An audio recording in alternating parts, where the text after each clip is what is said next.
I was born on Whitley Plantation in Maryland in 1838, but my story began long before my first breath.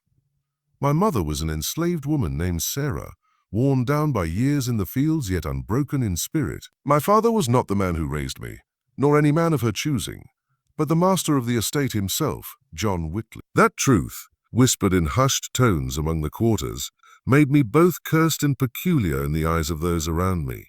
For while I carried the same blood as the white children who ran free across the plantation lawns, I bore the skin that kept me chained. Among those children was Thomas, John Whitley's legitimate son and heir. He was only 2 years older than me, and from the beginning our lives ran in parallel, like two roads that might touch briefly but could never truly merge.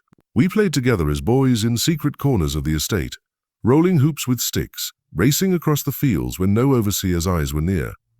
Yet when we returned to the main house, the lines of color and status snapped into place. He was the master's son.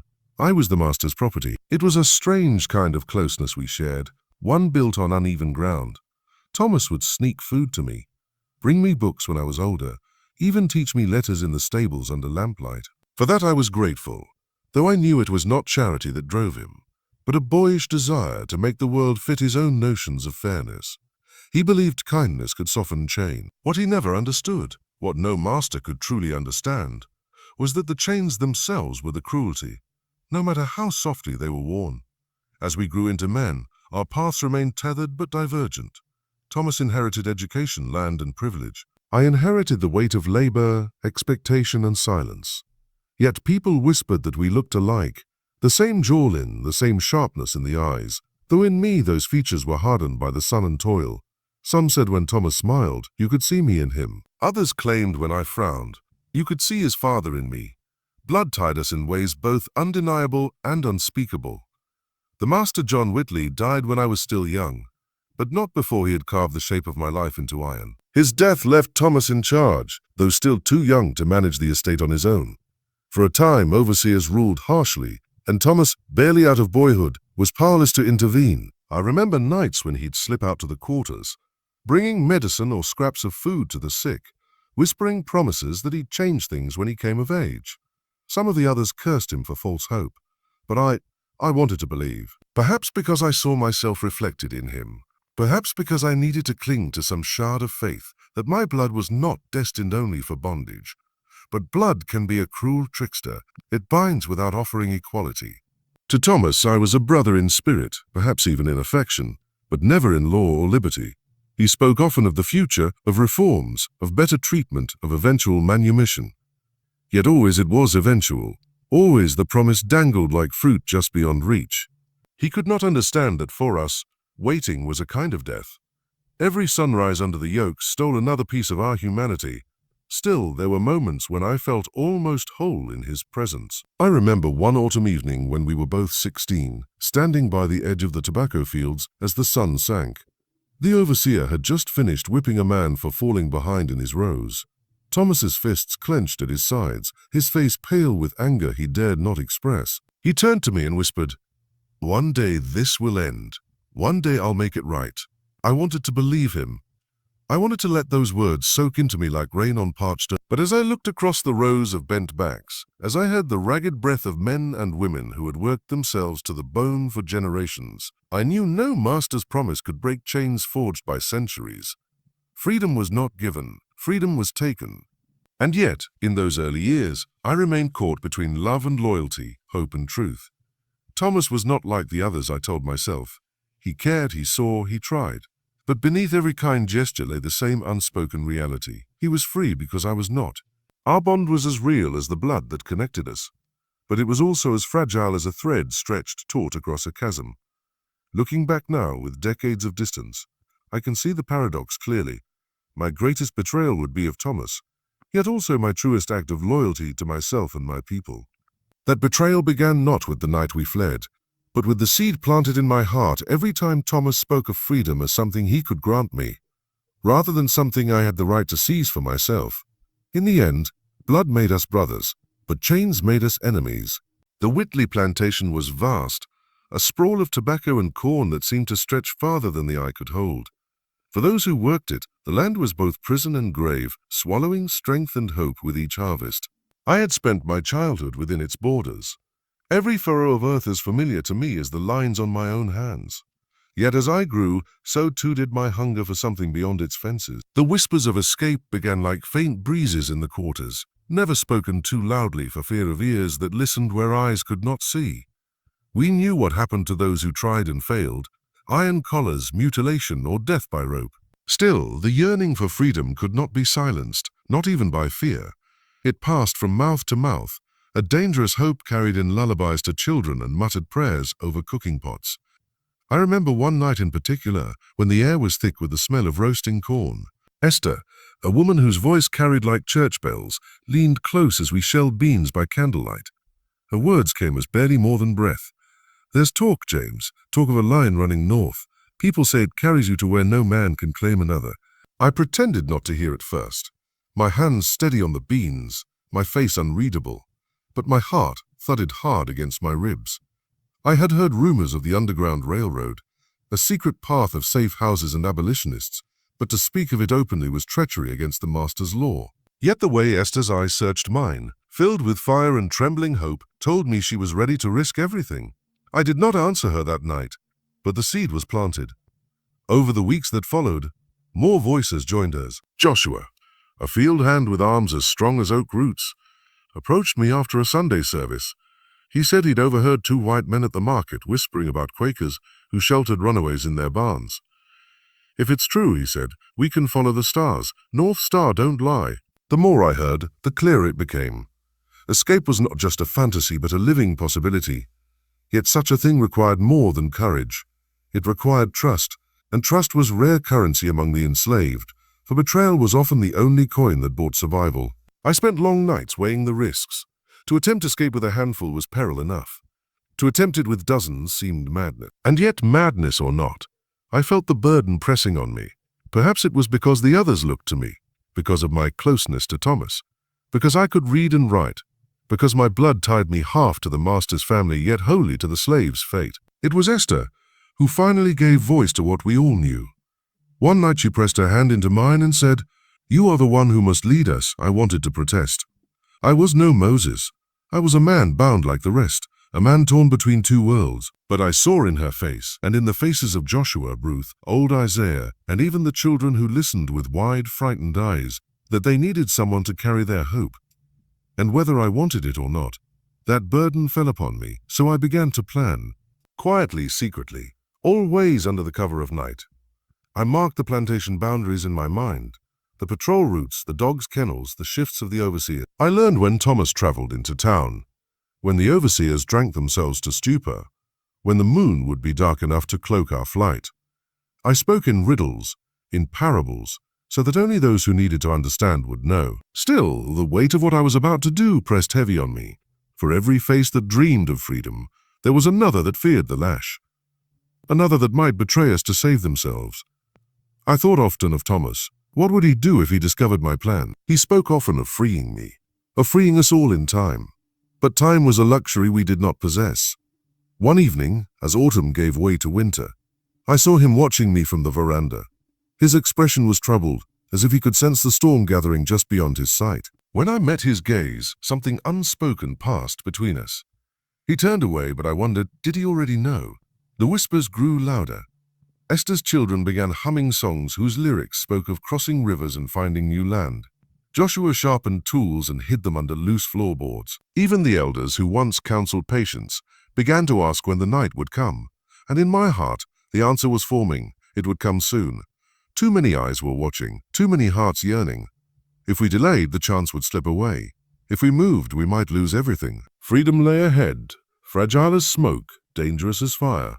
And I knew, as surely as I knew my own name, that when the time came, I would have to choose not just for myself, but for them all. Thomas Whitley was not his father. That much was plain to anyone who had eyes to see. Where John Whitley had been cold, severe, and cruel in his authority, Thomas was thoughtful, hesitant, and at times, almost tender toward those he commanded. The lash did not come easily to his hand, though it still came at times, when appearances demanded it. And though he wore the title of master, he never wore it comfortably. I knew him better than anyone else, and so I knew the contradictions that lived within him. He had grown up beside me, sharing meals, games, and secrets in the shade of the big oak by the stables. Yet he had also grown up believing that one of us had the right to command and the other the duty to obey. His heart pulled one way. The laws and expectations of the South pulled another. He lived stretched between them, torn, and though his conscience spoke, it never spoke loudly enough to break him free. It was on a cold evening in late November when he spoke to me of his plan. The day's labor was finished, and I had been called to the big house to tend the fire in his study. He sat there, his face shadowed by lamplight, a book resting unopened on his knee. For a long while he said nothing. Then at last he spoke words that I can still hear as clearly now as I did then. "James," he said, his voice low, "by Christmas I will set you free." The poker froze in my hand, the iron glowing red in the coals. I turned slowly, certain I had misheard. But Thomas's face was solemn, earnest. "You have always been more than a servant to me," he continued. "You are my brother in all but name. My father's sin should not bind you forever. By law, I cannot free everyone at once, not without ruin. But I can begin with you. I will begin with you, and when I am able, I will free the others too, slowly, carefully. It will take time, but it will be done." I stared at him, my chest tight with 1,000 emotions crashing together. Gratitude, anger, disbelief, sorrow. To hear those words that promised freedom, was like catching sight of water in the desert, and yet they cut me deeper than the lash ever had. Freedom, but only for me. Freedom, but only when he saw fit. Freedom, but not for my mother, nor Esther, nor Joshua, nor the children who slept that night in the quarters. With calloused hands and dreams they could not voice. I swallowed hard, forcing my face into calmness. "That is a generous offer, Master Thomas," I said, my voice steady though my soul raged within me. He waved a hand impatiently. "Don't call me that when we are alone. You are James. You are my blood. You deserve better than this." For a moment, I almost let myself believe him. I almost let myself imagine a life where I walked free, where papers in my pocket proved my right to breathe without chains. But then I saw Esther's face in my mind, her eyes shining with hope. I saw Joshua's strength, Isaiah's weary shoulders, Ruth's children clutching at her skirts. And I knew that to accept freedom for myself while leaving them behind would not be freedom at all. It would be betrayal. Thomas leaned forward, his voice urgent. "Say nothing of this yet. When the time comes, I will draw up the papers.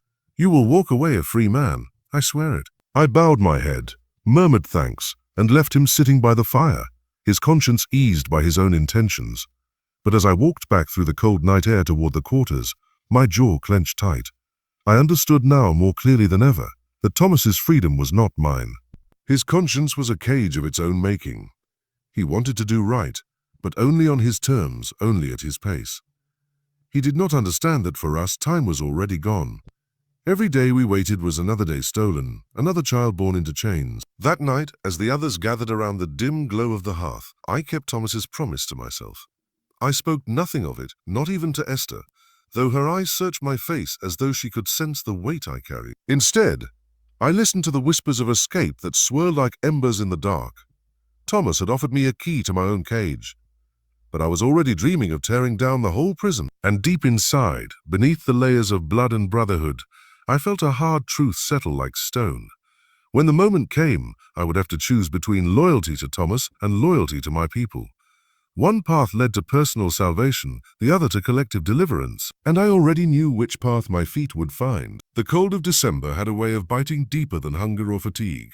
The wind cut through the cabins, rattling the shutters, seeping into bones already brittle from labor. Yet in that bitter chill, the heat of hope burned hotter than ever. Word had spread quietly, passed in glances and murmured hymns, until nearly every soul on the plantation carried the secret fire inside them. The night had been chosen with care, moonless, when the sky would hide our movements beneath its dark cloak. The overseers would be drunk with Christmas drink, their vigilance dulled by whiskey and cards. Thomas himself had ridden into town earlier in the day, on business that would keep him gone until well after nightfall. It was the only chance we might have for months, perhaps years. I gathered them in the old tobacco barn, the one with the sagging roof and walls that leaned like weary men. The lantern light flickered over faces drawn with both fear and determination. 42 souls, from gray-haired elders to children barely able to walk. Each one carried a bundle, some no more than scraps of bread and a change of rags, others with treasures small and precious. A Bible, a locket, a wooden carving passed down from ancestors long forgotten. I stood before them, my heart heavy with the enormity of what I was about to do. For weeks I had been their silent compass, pointing always northward, urging them to believe. But now, with the night upon us, doubt gnawed at me. Could I lead them all to freedom? Could I bear the weight if even one was lost? Esther stepped forward, her shawl wrapped tight around her shoulders, her eyes locked on mine, steady as stone. "James," she whispered, "are we truly going to be free?" Her words cut deeper than any chain. Around us silence fell, as though the barn itself held its breath. Children clutched at their mothers' skirts. Men shifted uneasily. Women bowed their heads in prayer, all of them waiting for me. I wanted to speak plainly, to tell them the dangers ahead, that hounds would be set upon us, that patrols would hunt us, that cold and hunger might claim us before we ever reached safety. But to speak those truths would have been to extinguish the fragile flame that kept them standing. So I did what I had to do. "Yes," I said, my voice ringing louder than I felt. "We will be free. Not tomorrow, not someday, but tonight. If we hold together, if we trust each other, nothing can stop us." A murmur spread through the crowd, soft at first, then rising like a hymn. Some wept openly, others bowed their heads in gratitude, and I felt the weight on my shoulders shift, not lighter but steadier, as if their faith bound me to my duty. We waited until the plantation had sunk into drunken silence. The dogs had been fed heavy and chained, their growls muffled in the kennels. The overseer's laughter drifted from the big house, mingling with the sharp crack of cards on wood. My heart pounded with each sound, each reminder of the danger we faced. When the hour struck near midnight, I gave the signal. Quietly, swiftly, we slipped from the barn like shadows, moving across the frozen fields. Feet crunched softly on the frosted earth, breaths came in clouds of white, hands gripped tightly to one another. I led from the front, Esther just behind me with her children, Joshua near the rear, his massive frame guarding the stragglers. The plantation loomed behind us, its fields dark and silent, the house glowing faintly with the light of candles. For a moment, I turned my head and saw Thomas's window lit, though I knew he was not inside. The sight of it twisted something in me, guilt, sorrow, the memory of a boy who had once called me brother. But I turned back, fixing my eyes on the line of trees that marked the edge of the property. Beyond them lay the first stretch of wilderness, and beyond that, the possibility of freedom. We moved as one, a caravan of hope and desperation, vanishing into the darkness. Each step carried us farther from bondage and closer to danger, for every mile gained was a mile that would rouse pursuit. In that moment, beneath the starless sky, I felt the full weight of the choice I had made. I had betrayed Thomas, betrayed the fragile bond of blood that tied. Yet in doing so, I had honored something greater, the unspoken covenant with my people, the promise that I would not rest until we were free. As we crossed the final fence line and disappeared into the woods, I whispered a prayer not for myself, but for them all. "Lord, guide our feet. Lord, keep us safe." The night swallowed my words, but the fire in our hearts carried them forward. The final night on Whitley Plantation was behind us. Ahead lay the unknown, and with it, the chance to claim the freedom we had been denied for generations. The woods swallowed us whole, branches clawing at our clothes as we pressed deeper into the darkness. The moonless sky gave us cover, but it also robbed us of light, turning every root and stone into a hidden snare. Children stumbled, elders wheezed, and the silence we tried to keep was broken by the ragged rhythm of 42 desperate souls fighting against the night. I walked at the front, my hand brushing against the rough bark of trees, feeling my way forward as much as seeing. Behind me, Esther kept her little ones close, whispering prayers into their ears. Joshua moved like a sentinel at the rear, his heavy steps steady, his voice a low murmur urging the weary onward. Every sound seemed magnified. The snap of a twig beneath a careless foot, the rustle of a squirrel in the brush, the distant bark of a dog far from the plantation. My ears strained for the one sound I dreaded most, the cry of hounds on the scent. But for the moment, only the night spoke. The first hours were the hardest. Fear gnawed at us, threatening to unravel the fragile thread of courage that bound us together. Some faltered, their legs trembling beneath them.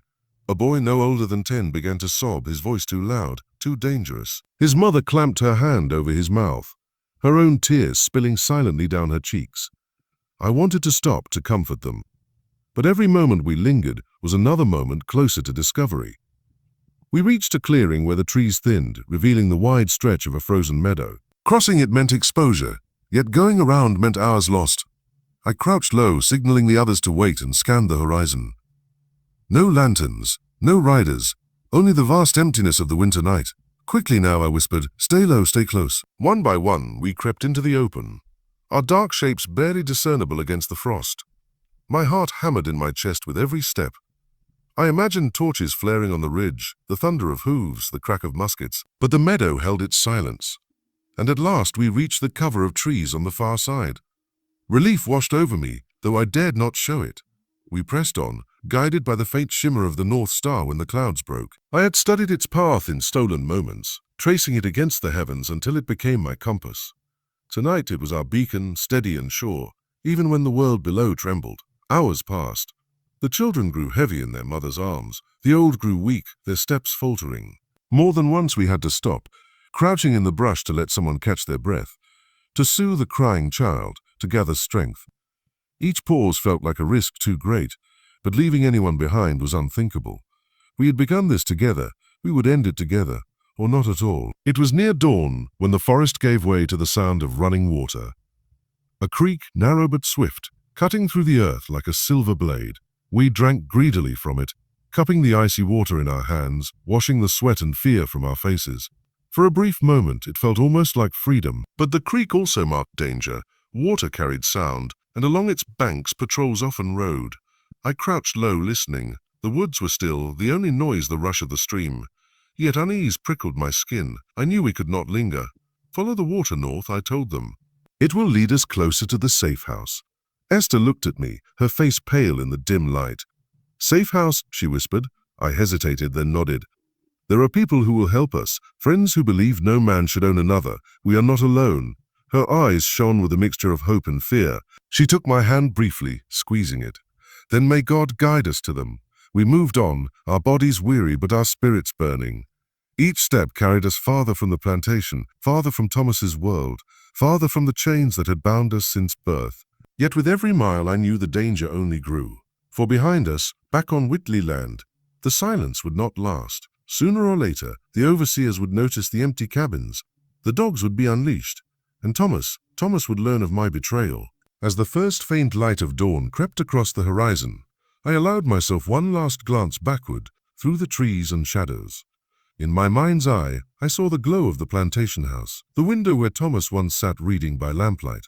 For a moment, guilt pierced me sharp as a blade. Then I turned my gaze forward, fixing it on the faint glow of the North Star fading into the morning sky. Whatever lay behind was gone. Whatever lay ahead was freedom, or death, and we would not stop walking. By the time the sun lifted itself above the horizon, our bodies were near collapse. We had walked more than 10 miles through tangled woods and frozen fields, and every muscle screamed for rest. The children could no longer keep their eyes open, their heads lolling against their mother's shoulders. Even Joshua, the strongest among us, limped from a twisted ankle he had not complained about in the night. It was then, just as despair began to gnaw at us, that I spotted the weathered silhouette of a barn tucked against the slope of a hill. Its boards sagged with age, the roof patched with rusting tin, yet it stood like a beacon.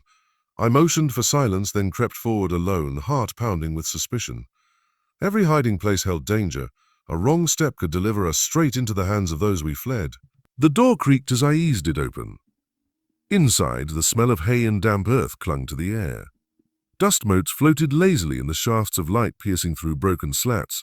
For a long moment it seemed empty, then a voice spoke softly from the shadows.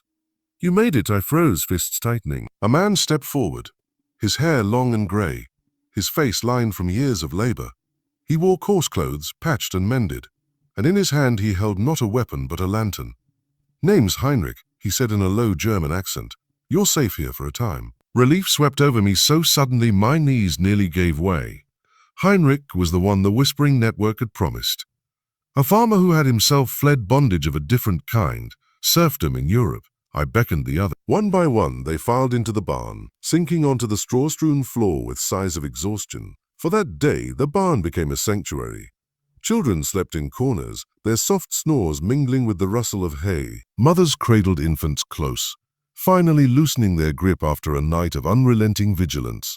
The elderly lay on their backs, staring at the rafters with a strange mix of disbelief and wonder. I climbed to the loft where Heinrich crouched with a small loaf of bread and a jug of water. He handed them to me without a word. Hunger gnawed at my belly, but I divided the food carefully, making sure each person received a portion. It was not enough, but it was something. At midday, Heinrich returned with more dried meat, potatoes, a handful of apples shriveled with winter but still sweet. As we ate, he brought news that chilled me. "Word's out already," he whispered. "The authorities know. Patrols on every road north. They say a house slave carried the alarm before the night was half over." My stomach turned. I should have expected it. Not everyone longed for freedom.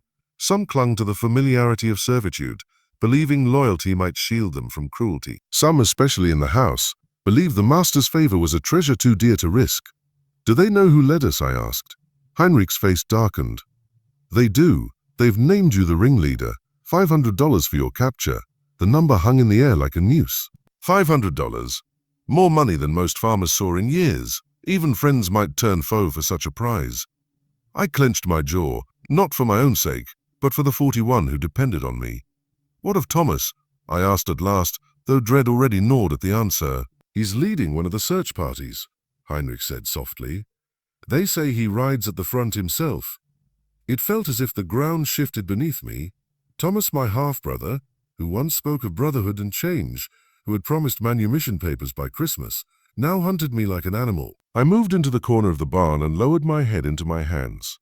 Guilt pressed on me, not for the betrayal of Thomas, but for believing too long in the illusion of his kindness. Affection had blinded me, made me hope for freedom wrapped in benevolence. Now the truth was bare. Kindness could not erase shame. Sarah, a young woman who had washed clothes at the big house, approached hesitantly. Her voice trembled when she asked, "Is it true? Master Thomas himself?" I nodded. "It seems so. But he was good to us," she whispered, confusion clouding her eyes. "He gave the children books." "Kindness in bondage," I interrupted, more harshly than I meant. Then I softened. "Sarah, kindness within slavery is still slavery. He wanted to free us, yes, but in his time, on his terms. We could not wait. Freedom given is no freedom at all." She bit her lip, nodded slowly, and returned to her place among the others. The afternoon dragged with unbearable weight. We lay still in the shadows of the loft, whispering only when necessary, every ear tuned for hoofbeats. Children grew restless, their small voices rising dangerously. Mothers hushed them with songs sung barely above breath. The barn became a cocoon of fear and waiting. By late day, Heinrich returned again. Urgency carved into his features. "They're close, too close. You cannot wait for nightfall. You must move now." My heart lurched. "In daylight we'll be seen." "Better the chance than certain capture," he insisted. "Follow the creek behind my land. 2 miles north it joins the river. Friends will meet you there with boats." I looked into his weathered face, saw the sincerity etched deep in his eyes. He was risking everything for strangers. His grandfather, he told me, had been a serf in Prussia. "Bondage is bondage," he said, "no matter the name it wears." I clasped his hand tightly. "Then may God bless you for your courage." And so, long before the sun dipped below the trees, we rose once more, gathering what little we carried. The children were shaken awake, their tired eyes widening with fear at the thought of moving again so soon. The elders leaned on the strong, and together we slipped from the barn into the dangerous brightness of day. Behind us, the sanctuary of weathered wood and hay vanished into shadow. Ahead of us lay the creek, the river, and the promise of boats. But between us and that fragile hope lurked the hunters, and among them Thomas. We slipped from Heinrich's barn like ghosts, but daylight was a cruel master. The sky was too clear, the snow too bright. Every step seemed a signal, every breath a plume of smoke announcing our presence. I led the way, forcing my stride into the shallow ruts of the creek bed, where the water ran thin and half frozen. It muffled our tracks, though the cold gnawed through shoes worn thin long before freedom. Children whimpered, and mothers pressed their faces against shoulders, begging them for silence. Behind me, Joshua carried old Esther upon his back, though his ankle was swollen nearly twice its size. None complained. To complain was to linger, and to linger was to die. The creek wound like a serpent through patches of bramble and thorn. Its banks shielded us at times, but in open spaces the horizon seemed too wide, too exposed. More than once, I lifted a hand, signaling the others to crouch low at the sound of distant hoofbeats. The patrols were out. Their voices carried on the wind, men laughing, whistling, certain of their quarry. As the afternoon wore on, the sound drew closer. A hunting horn blared once, twice, then silence. The children froze wide-eyed. Sarah clutched my arm. "They're driving us," she whispered. Like deer, she was right. I had seen such hunts before. Dogs loosed into the underbrush, riders circling to cut off escape. My stomach twisted as the familiar rhythm returned to me, the tightening of the noose, the deliberate narrowing of freedom. Keep moving, I urged, though my voice was hoarse. The river is near. But by the time we reached a wide bend in the creek, the first dogs had caught our scent. Their howls ripped through the still air, savage and triumphant. Mothers pulled their children close, covering their ears. Joshua set Esther down gently, then picked up a stout branch fallen from a storm. His eyes met mine. "They'll be on us before the water," he said. The others looked to me for command. My heart hammered against my ribs. To stand and fight meant certain slaughter. To run meant the weak would fall behind. To scatter meant the end of unity. I remembered the faces in the barn, the hope that had burned so bright that morning. We could not end here. "There's a thicket ahead," Henrik had said once, pointing northward. I recalled it suddenly, a tangle of willow and briar where the creek met the river. If we could reach it, we might hide long enough for night to cloak us. "This way," I hissed, urging them forward. "Stay low, keep close." We plunged into the undergrowth, branches clawing at our clothes. The sound of hooves thundered closer, dogs baying with frenzied hunger. Fear lent us speed. Though exhaustion dragged at every limb, I carried little Samuel, who was too small to keep pace, his thin arms clinging to my neck like vines. Then, through the lattice of trees, I saw them, riders cresting the ridge. At their head rode Thomas. He cut a striking figure even in pursuit, his coat tailored, his hair tied back with a ribbon. He looked every inch the master, every inch the air. His eyes swept the creek bed like a hawk's. For a heartbeat, they found mine. The world narrowed to that single gaze. Half-brother, betrayer, hunter, abaser. His mouth set in a grim line. No triumph, no hesitation, only resolve. He raised a hand, signaling to the men behind him. "Scatter," I shouted, breaking the spell. We tore in different directions, weaving through the thicket. The dogs lunged after us, teeth snapping, but the briars slowed them. Branches whipped my face, drawing blood. Behind me, men cursed, muskets cracked, smoke rising in puffs against the pale sky. A ball hissed past my ear, striking a tree with a dull thud. We reached the river at last, a wide grey ribbon of water churning with winter's fury. No boats waited, only the endless sweep of current, cold and merciless. Some fell to their knees, despair choking them. Others looked to me with terror. My chest burned with the weight of command. "They'll corner us here," Sarah cried. "What do we do?" For an instant I faltered. Behind us, riders crashed through the trees, dogs snarling, horns blaring. Before us, the river roared. I turned to Joshua, his face streaked with sweat and mud. "Can you hold them?" He gripped his branch tighter, eyes blazing. For as long as I stand, I placed Samuel into Sarah's arms and gripped Joshua's shoulder. "Then stand tall, brother." He nodded once, then planted himself at the river's edge, a sentinel against the tide of horse and steel. I gathered the others into the water. "Now, hold to one another. Let the current carry you down. We cannot outfight them. We must outlast them." Terror spread across their faces, but so did trust. One by one, they stepped into the icy river, gasping as the cold seized them. Mothers clutched children to their chests. Elders leaned on the strong. The water surged, pulling at their legs, dragging them downstream. Behind us, the riders broke through the thicket.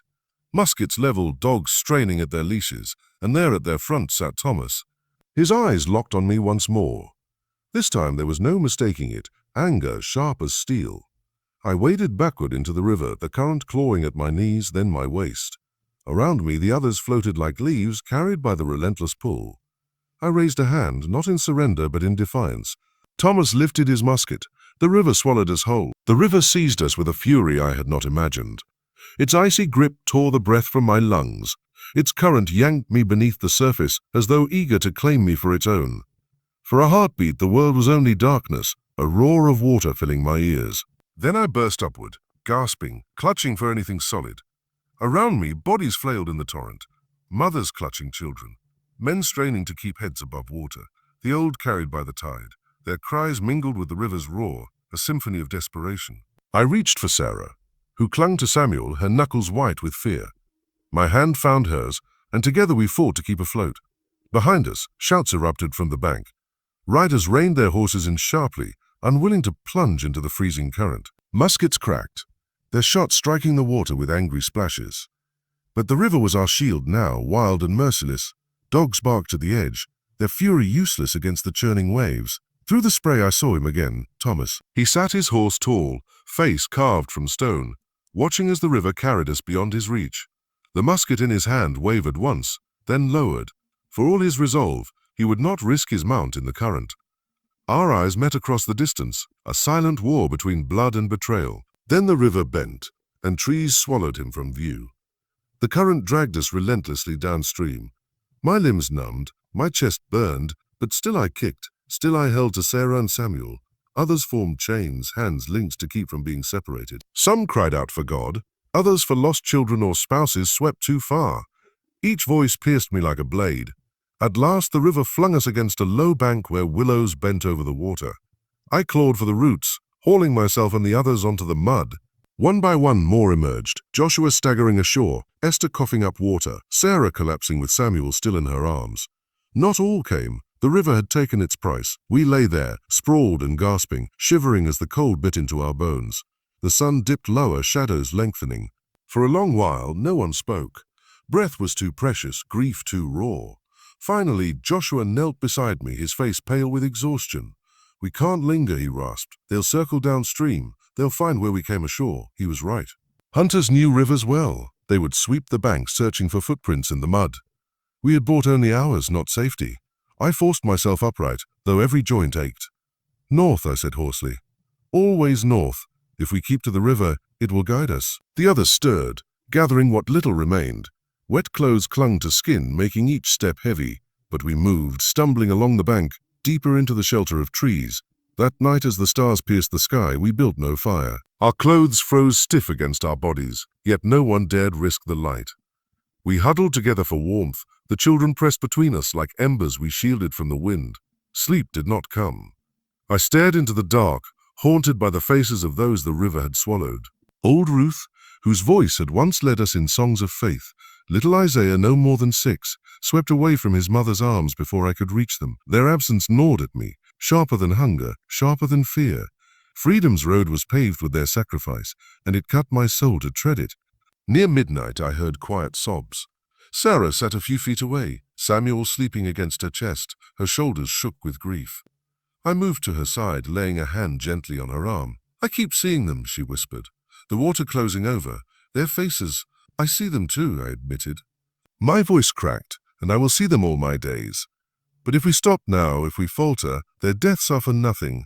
We must carry them with us, carry them into freedom." Her eyes glistened in the starlight. She nodded, though the pain remained etched deep. Dawn found us gaunt, trembling, yet still alive. The river stretched beside us like a silver blade, guiding us onward. We followed its curve northward, each step a defiance of those who hunted us. By midday, smoke curled in the distance. We froze, hearts racing. Carefully I crept forward, parting the brush. Ahead lay a small clearing where a cabin stood, smoke rising from its chimney. A danger, perhaps, or a hope. The others looked to me, waiting. I thought of Heinrich, of his weathered kindness. I thought too of Thomas, his eyes hard with betrayal. Between those two faces lay every possibility. I squared my shoulders. "Stay hidden," I whispered. "I will go first." Every step toward that cabin was a gamble, every breath a prayer. My hand hovered near the small knife tucked in my belt, poor weapon though it was. The door creaked open. An old woman stepped out, her hair white as the frost, her back bent but her gaze sharp. Her eyes fixed on me, and for a moment neither of us moved. Then she nodded once slowly, as if she had been waiting all along. "You're safe here," she said. The words fell on me like bomb, though I dared not yet believe. The old woman's voice was steady, neither trembling with fear nor sharpened with suspicion. It carried the weight of certainty, as though she had spoken those words many times before. "You're safe here," she said again, motioning toward the cabin door. I hesitated at the edge of the clearing, every muscle taut with distrust. Too many snares had been laid with the bait of kindness. Too many times hope had turned to betrayal. Behind me, the others crouched in the brush, their eyes fastened on mine, waiting for my signal. The woman seemed to sense my caution. Slowly she raised her hands, palms open, showing nothing concealed. "I've been watching the river," she explained. "I knew some would come through, sooner or later. Come before the cold takes you." Her words held no urgency, only quiet conviction. I stepped forward, still wary, my hand never straying far from the knife in my belt. The door stood open, smoke from the hearth curling into the winter air. Inside, the cabin was small but warm, the fire casting a gentle glow over rough-hewn walls. A pot simmered on the hearth, filling the room with the scent of beans and herbs. My stomach clenched with hunger so sharp it bordered on pain. She introduced herself simply as Martha, though something in her manner suggested she needed no surname. Her eyes, pale and piercing, studied me as I stepped into the light. "How many?" she asked. 32 now, I admitted, the number catching in my throat. The river took the rest. Her gaze softened, but she did not flinch. "Then bring them in, one by one. Quietly, we'll make do." I returned to the trees, gave the signal, and soon the others filed into the cabin, their faces hollow with exhaustion. Martha greeted each with the same nod, neither fawning nor question. She moved with quiet efficiency, pulling blankets from a chest, ladling food into bowls, directing children to the warmest corner near the hearth. The transformation was swift, almost miraculous. Those who had been shivering specters in the night now sat in the flicker of firelight, bowls in hand, steam rising to thaw their frozen fingers. The smell of beans filled the small space, and though the portions were meager, each mouthful was received as manna. I lingered by the doorway, still watchful. Martha noticed. "You don't trust me yet," she said plainly, settling onto a stool with her own untouched bowl. "I can't afford to," I replied. A faint smile touched her lips. "Caution has kept you alive this long. But you'll see, I've no master to serve, nor price to claim. My people came here long ago, fleeing chains of a different kind. My father once told me, bondage wears many faces, but freedom is only one. I reckon I'm meant to help those who seek it." Her words eased something in me, though not entirely. Trust was a luxury we could ill afford. Yet the fire was real, the food warm, and the eyes of children no longer wide with terror. For one night, at least, this cabin was sanctuary. Later, when the others slept in huddled clusters on the floor, Martha beckoned me aside. She unfurled a rough map sketched in ink faded with age. "This river bends east, then north," she explained, tracing its line with a gnarled finger. "Follow it 3 days, and you'll reach a Quaker settlement. They'll take you in, hide you, send you farther still." Her eyes lifted to mine, sharp and unwavering. "But the men who hunt you, they won't give up easy. They'll ride faster now, knowing the river slowed them. You'll need to move by night, hide by day, and you'll need more than faith. You'll need strength." I nodded, though my chest felt heavy with the weight of her words. Strength? How much more could these weary souls muster? How much more could I? Before dawn, I stepped outside, the air biting against my damp clothes. The sky was streaked with gray, the trees black silhouettes against the coming light. I knelt by the riverbank, letting the icy water run over my fingers. In the distance, faint as the whisper of a memory, a horn sounded. My heart clenched. The hunt was not far behind. I returned to the cabin, roused the others gently. "We move," I whispered. Now they stirred reluctantly, children whining softly, elders groaning as they rose from stiff sleep.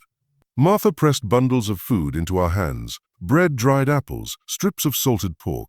"It's not much," she said, "but it may buy you time." I met her gaze one last time. "Why risk yourself for us?" She looked at me steadily, her pale eyes glinting in the dim light. "Because once, someone risked themselves for me. And because every soul free is a blow struck against those who think they own others." I had no words to answer, only a deep bow of gratitude. Then, as the first light crept over the trees, we slipped once more into the wilderness, leaving behind the fragile warmth of Martha's cabin. The river stretched ahead, a guide and a threat, its voice urging us onward. And somewhere behind us, closer now, the hunters rode again. We moved before the sun fully crowned the horizon, slipping through the skeletal woods like phantoms. The ground crunched beneath our feet, each sound loud enough to betray us. I urged the others to keep close, to step where I stepped, to breathe as though the air itself might turn traitor. The river ran beside us, its steady current both a compass and a reminder. It whispered of those it had swallowed, of Ruth and Isaiah and the others whose names pressed heavy on my tongue but could not be spoken aloud. The river demanded silence. By midday we had burrowed into a thicket of pine, their needles muffling the earth, their dense boughs cloaking us in shadow.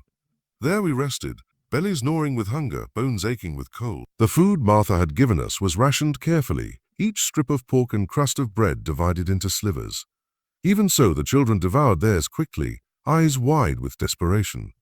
It was then I saw the first shadow move where none should have been. At first I thought it a trick of the light, the sway of a branch, the flicker of sun through needles. But then it came again, a figure crouching low, moving with patience, circling. My breath froze. I motioned for silence, pressing a finger to my lips. The others stilled. Mothers drew children close. Men reached for sticks and stones, the only weapons we possessed. My pulse thundered in my ears. A voice rang out, sharp as a whip. "They're here!" From the trees burst 3 men on horseback, their coats dark, their faces hard. Muskets gleamed in their hands, ropes coiled at their sides. Behind them, dogs strained at leashes, their growls vibrating the air. Panic surged like wildfire. Some cried out, others scrambled to their feet. But there was no time for chaos. Run north. I shouted, seizing Samuel and thrusting him into Sarah's arms. Stay by the river. The clearing erupted. Feet pounded. Branches snapped. Children wailed. I turned to face the nearest rider, his musket already raised. I dove low, the shock cracking above me, shattering bark. Splinters sliced my cheek. With a roar, I grabbed a rock and hurled it. It struck his horse, sending the beast rearing. The man toppled backward with a curse, his musket spilling from his grip. But more poured in from the trees, 5, then 6, then a dozen. They closed like wolves, their formation too tight, too practiced. This was no chance encounter. They had tracked us with precision, their hunt relentless. And at their center, astride a stallion as black as night, rode Thomas. His face was cold, stripped of all softness, all brotherhood. He raised his hand, and the rider stilled. His eyes found me in the chaos, and in them I saw not triumph, but something sharper, resolve, laced with sorrow. Enough, he called, his voice carrying through the trees. Lay down your arms, you cannot outrun us. End this madness now, and your people may yet live. The others faltered, looking to me, terror etched into every face. Some whispered, maybe he'll show mercy. Others wept openly, their hope unraveling. I stepped forward, heart hammering. Mercy in chains is no mercy at all, I shouted back. We would rather drown in the river than crawl back to the whip. Thomas's jaw tightened. Then you give me no choice, he signaled, and the hunters advanced. Muskets leveled, ropes swung. The air thickened with the certainty of capture. I cried again, though despair tore at me. We burst into flight, tearing through the pines, branches lashing our faces. Dogs bayed, snapping at heels. A woman screamed as one was dragged down, her child wrenched from her arm. Joshua roared, swinging a branch, striking a dog aside before another clamped onto his leg. The woods dissolved into chaos, shouts, gunfire, the thud of hooves. I ran, lungs burning, Samuel's cry echoing behind me. Each breath was a blade, each step a gamble. I could not see the river anymore. Only the blur of trees and the looming shadow of horses. At last a hand seized my shoulder, yanking me backward. I spun, knife flashing, and met the eyes of a young rider, no older than Thomas when he first taught me to read beneath the magnolia tree. His grip faltered at the sight of steel. For an instant, I saw doubt in his gaze. I drove the blade forward, not into flesh but into the reins. His horse screamed, bolting, throwing him into the dirt. I stumbled on, heart hammering, every sense consumed by survival. Behind me, Thomas's voice rang out, closer than ever. Brother, he shouted. Fury and anguish tangled in the word. Don't make me kill you. But I did not turn. I plunged deeper into the shadows of the north, where every step carried me farther from him and closer to freedom. Or death. The forest closed around me, thick with fog and the scent of pine sap. My lungs tore with every breath, my legs heavy as lead. Behind me, the thunder of hooves and the barking of dogs drew nearer, relentless, as if the earth itself had birthed hunters to drag me back. I stumbled over roots, branches clawing at my skin, yet I forced myself onward. Each step was a vow, to Ruth, to Isaiah, to the 40 souls who had trusted me. I would not fall, not while freedom hung just ahead. Then the horns blew. Their sound rolled through the woods, low and hollow, a signal of encirclement. My stomach sank. The riders were not merely chasing. They were herding, cutting off paths, tightening the noose. I dropped low, pressing myself against the damp earth. The dogs bayed again, closer, their cries vibrating through my bones. Somewhere to my left a child shrieked, then was muffled, whether by a mother's hand or a captor's. I could not tell. My heart clenched. I crawled forward on hands and knees until the underbrush thinned and the trees broke open into a narrow clearing. At its far side, a crumbling stone wall rose, half hidden by moss and vines, the remnant of some long-abandoned homestead. Beyond it shimmered the faint gleam of water, the river. Salvation, but between me and that wall, a snare awaited. Riders clustered there, their horses steaming in the chill air, their muskets glinting like fangs. The dogs strained at their leashes, eyes burning red in the gloom. And at their center, astride his dark stallion, was Thomas. His gaze locked on me instantly. No surprise flickered across his face this time. No hesitation. Only the grim certainty of a man who had resolved himself to a terrible duty. James, he called, his voice carrying clear through the mist. End it here. Enough blood, enough ruin. Surrender, and I will see you spared. His words struck like stones. Spared? Did he not see the bodies already claimed by his mercy? The woman torn from her child, Joshua bleeding beneath the dogs, Ruth drowned beneath black waters. Spare was a lie dressed in velvet. I rose to my full height, defiance coiling through me like fire. "I will not surrender," I shouted, my voice cracking but unbroken. "Not to you, not to any man. Better the river claim me than chains." Thomas's hand clenched on the rein. Around him, the hunters shifted restlessly, itching for violence. One spat in the dirt. "Enough of this talk. He's one man. Let's end it." But Thomas raised a hand, holding them back. "He's not just one man," he said. "Eyes never leaving mine. He's 40 souls. He's defiance itself." His voice wavered just slightly. "He's my brother." The word twisted in my chest, pulling at wounds too deep to heal. For a heartbeat, I faltered. Could there still be something human in him beneath the weight of property and privilege? The dogs answered for him. With a savage yank, their handler loosed them. They surged forward, snarling, a tide of teeth and muscle. I ran. The clearing blurred, my feet flying over mud and stone. The wall loomed closer, vines dangling like grasping hands. I hurled myself upward, fingers clawing at the cold stone, pulling, scrambling. A dog leapt, its jaws snapping shut inches from my ankle. I heaved myself over the top, tumbling hard onto the other side. Pain exploded in my shoulder.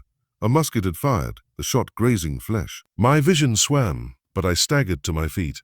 Ahead lay the river, broad and dark, its current fierce. Freedom, waiting to claim me if I had the strength left to seize it. Behind, voices roared. Over the wall, "Don't let him reach the water, shoot him." And then Thomas again, shouting louder than all of them. "No!" Alive, his command bought me seconds. But seconds were all I needed. I stumbled down the bank, crashing through reeds, my body trembling with exhaustion. The river foamed before me, wild and merciless. I knew stepping into it meant risking death, but behind me lay only chains. I waded in. The current seized me instantly, dragging at my legs, pulling me deeper. I gasped as icy water closed over my chest. My arms flailed, fighting to stay upright. On the bank, Thomas appeared, his silhouette tall against the grey sky. His arm was outstretched as though reaching for me, but his voice was lost beneath the roar of water. Hunters gathered at his back, their muskets raised, their dogs snarling at the edge. For a moment, the world narrowed to this. The pull of the river, the weight of pursuit, the unbridgeable distance between two brothers bound by blood and severed by chains. The current dragged me farther, spinning me away from the shore. I kicked, gasped, prayed, every muscle straining. Freedom was not promised, only the chance of it. And I would claim that chance even if it killed me. The river swallowed me whole. The river consumed me, a furious beast thrashing against every stroke I made. Its cold teeth clamped down, dragging me under, spinning me into darkness. I fought, clawing upward, my lungs screaming for air. My head broke the surface just long enough to gulp a breath before another wave slammed me down. But even as the current battered me, I welcomed its violence. Better this wild freedom, this indifferent rage of nature, than the polished cruelty of men in chains and collars.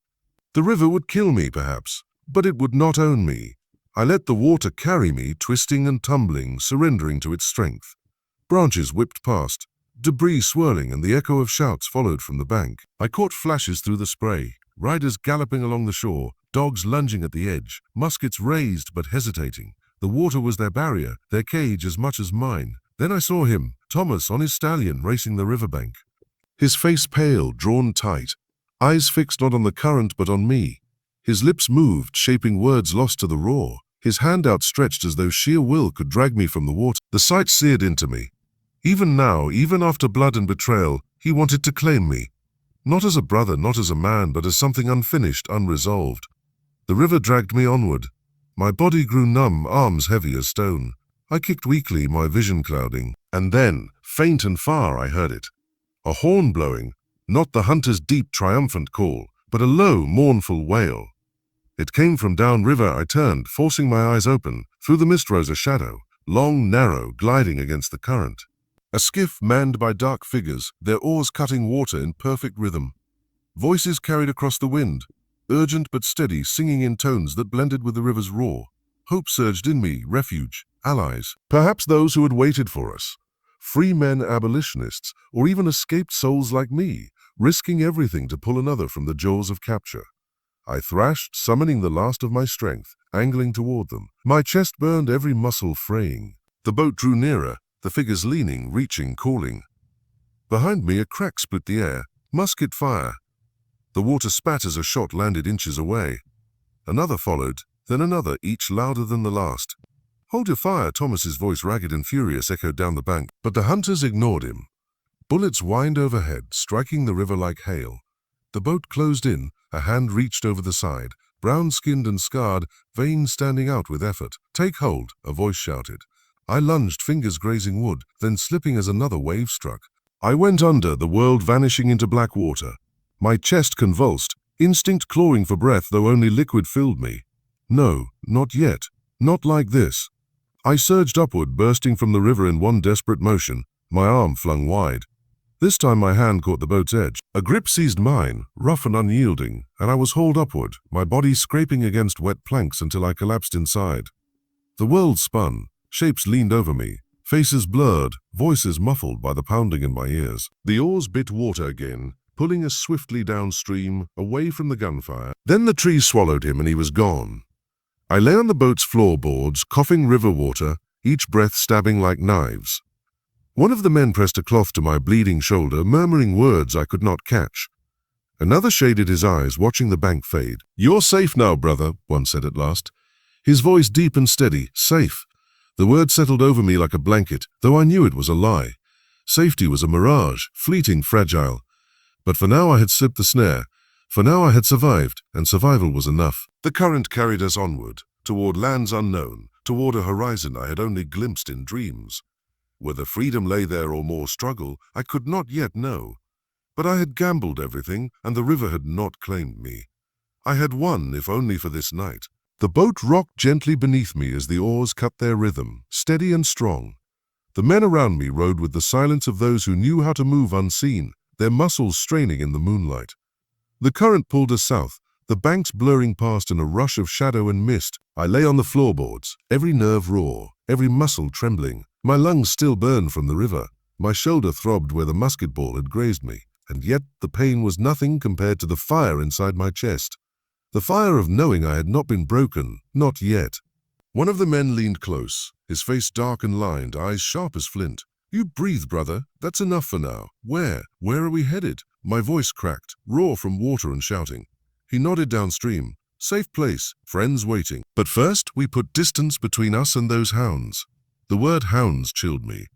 Even now I could hear them in my mind, their baying, their teeth tearing flesh. I shuddered, clutching at the boat's edge. Another man, younger, with a scar down his cheek, glanced at me. "They won't stop, you know. They'll chase. Men like that don't let go." I met his gaze. "Then let them chase. Let them ride their horses to dust. They'll not cage me again." He studied me for a moment, then gave a thin smile, spoken like a man already free. But freedom was not yet mine. Not truly. For even as the river carried me farther, even as the hunters' shouts faded into the night, I knew the reckoning still lay ahead. By dawn, the boat slid into a narrow inlet, reeds parting around us.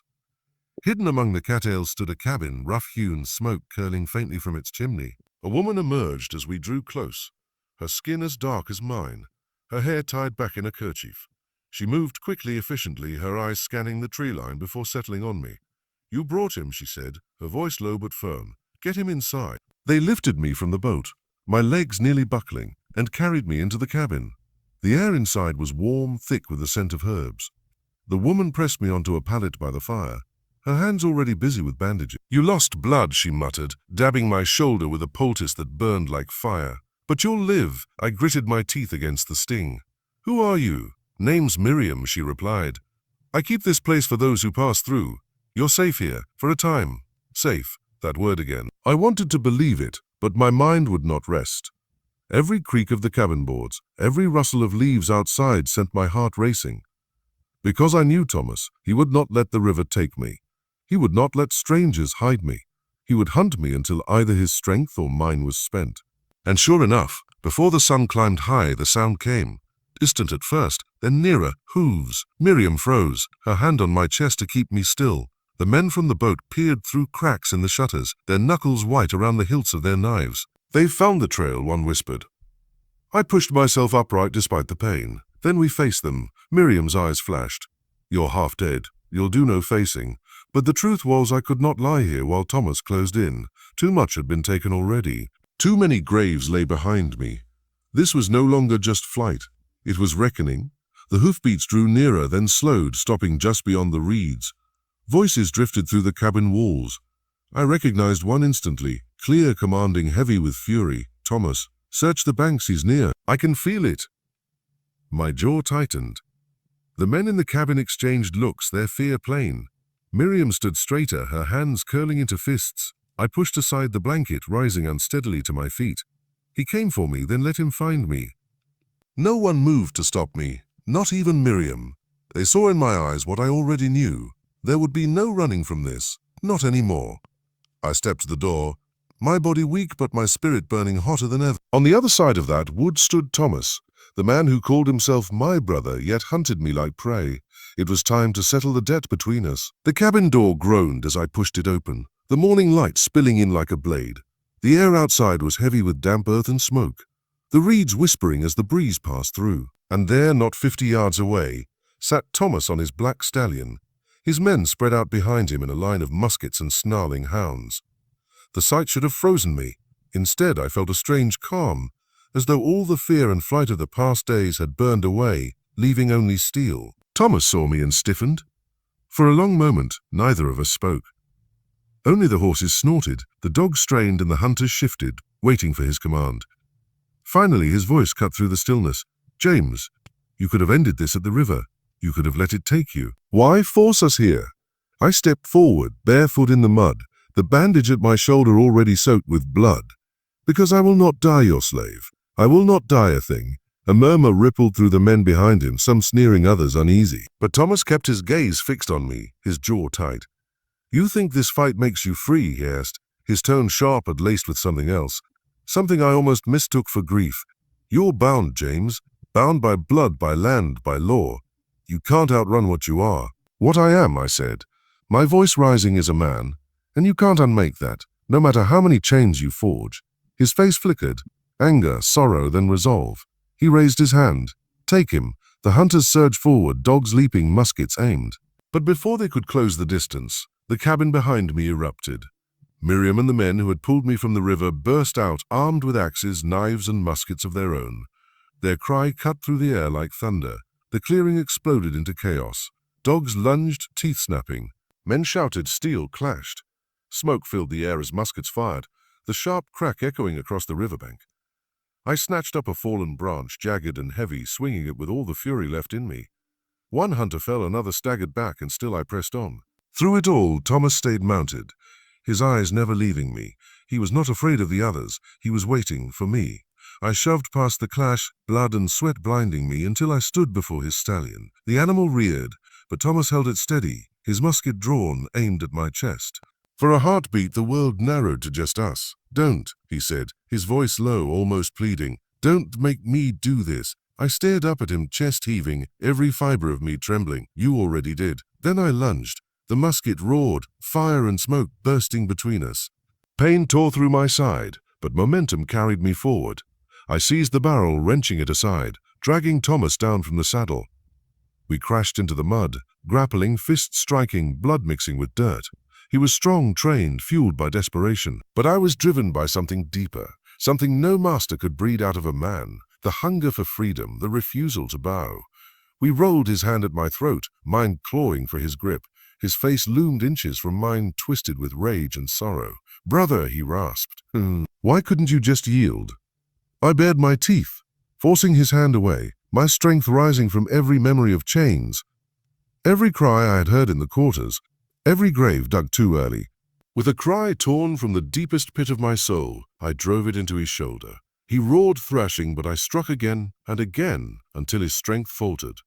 At last he slumped back, blood darkening his coat, his breath ragged. His eyes locked on mine, no longer fierce but hollow. The battlefield around us quieted.